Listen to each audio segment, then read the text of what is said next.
ಬಾಣಲಿಲಿ ಎಣ್ಣೆ ಕಾಯಕ್ಕಿಟ್ಟಿದ್ದೀನಿ. ಎಣ್ಣೆ ಬಿಸಿಯಾದ ನಂತರ ಸ್ವಲ್ಪ ಸಾಸಿವೆ ಚಟಕುಟ್ಟಿದಾಗ ಕಡಲೆ ಬೀಜ ಒಂದು ಸ್ವಲ್ಪ ಫ್ರೈ ಆದಮೇಲೆ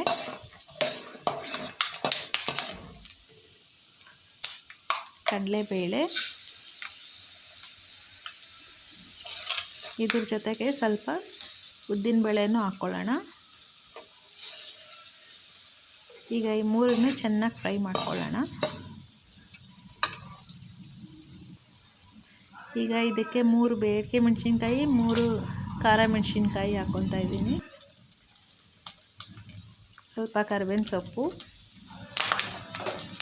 ಸ್ವಲ್ಪ ಬಾಡಿಸ್ಕೊಂಡ ನಂತರ ಸ್ವಲ್ಪ ಹುಣಸೆಹಣ್ಣ ಬಿಸಿನೀರಲ್ಲಿ ನೆನೆಸಿಟ್ಕೊಂಡಿದ್ದೀನಿ. ಒಂದು ಅರ್ಧ ನಿಂಬೆಹಣ್ಣು ಹುಣಸೆಹಣ್ಣು ಚೆನ್ನಾಗಿ ನೆನೆಸಿಟ್ಕೊಂಡು ಅದನ್ನು ರಸ ಹಾಕ್ಕೊತಾ ಇದ್ದೀನಿ. ಇದಕ್ಕೆ ಸ್ವಲ್ಪ ಬೆಲ್ಲದ ಪುಡಿ ಹಾಕ್ಕೊತಾ ಇದ್ದೀನಿ.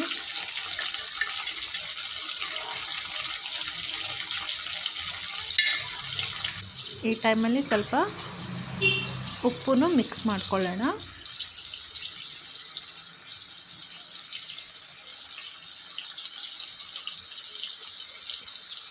ಇದು ಸ್ವಲ್ಪ ಗಟ್ಟಿ ಆಗಬೇಕು. ಗಟ್ಟಿ ಆದ ನಂತರ ಪುಳಿಯೋಗರೆ ಪೌಡ್ರು ನಿಮ್ಮ ಹತ್ರ ಯಾವುದಿದೆ ಮನೇಲಿ ಮಾಡ್ಕೊಂಡಿರೋದು ಅಥವಾ MTR ಪೌಡರು ಯಾವ್ದು ಬೇಕಂದ್ರೂ ಯೂಸ್ ಮಾಡ್ಕೊಬೋದು. ನಾನು ಮನೇಲಿ ಮಾಡ್ಕೊಂಡಿರೋದನ್ನ ಹಾಕ್ಕೊತಾ ಇದ್ದೀನಿ. ಪುಳಿಯೋಗರೆ ಪೌಡ್ರ್ ಹಾಕಿದ್ಮೇಲೆ ಜಾಸ್ತಿ ಬಿಸಿ ಮಾಡೋಷ್ಟು ಇರಲ್ಲ ನೋಡಿ. ಈ ಥರ ಎಣ್ಣೆ ಸಪ್ರೇಟು, ಗೊಜ್ಜು ಸಪ್ರೇಟ್ ಆಗಬೇಕು. ಈ ಥರ ಆದರೆ ಪುಳಿಯೋಗರೆ ಗೊಜ್ಜು ರೆಡಿಯಾಗಿದೆ. ಈಗ ಇದಕ್ಕೆ ಸ್ಟವ್ ಆಫ್ ಮಾಡ್ಕೊಂಬಿಡೋಣ. ಗೊಜ್ಜು ರೆಡಿಯಾಗಿದೆ.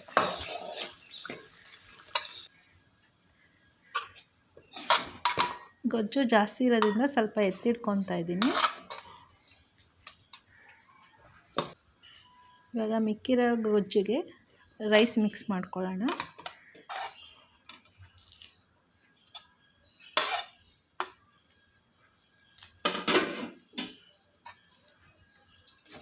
ತುಂಬ ರುಚಿಯಾಗಿರುತ್ತೆ ಫ್ರೆಂಡ್ಸ್. ನೀವು ಈ ಥರ ಹುಣಸೆಹಣ್ಣು ರಸ, ಬೆಲ್ಲ ಹಾಕಿ ಮಾಡೋದ್ರಿಂದ ತುಂಬ ಟೇಸ್ಟಿಯಾಗಿರುತ್ತೆ. ಒಂದ್ಸಲ ಟ್ರೈ ಮಾಡಿ ನೋಡಿ, ತುಂಬ ಟೇಸ್ಟಿಯಾಗಿರುತ್ತೆ. ದೇವಸ್ಥಾನದಲ್ಲಿ ಕೊಡೋ ಪುಳಿಯೋಗರೆ ಪ್ರಸಾದ ಥರ ಇರುತ್ತೆ. ಒಂದ್ಸಲ ಟ್ರೈ ಮಾಡಿ. Thanks for watching.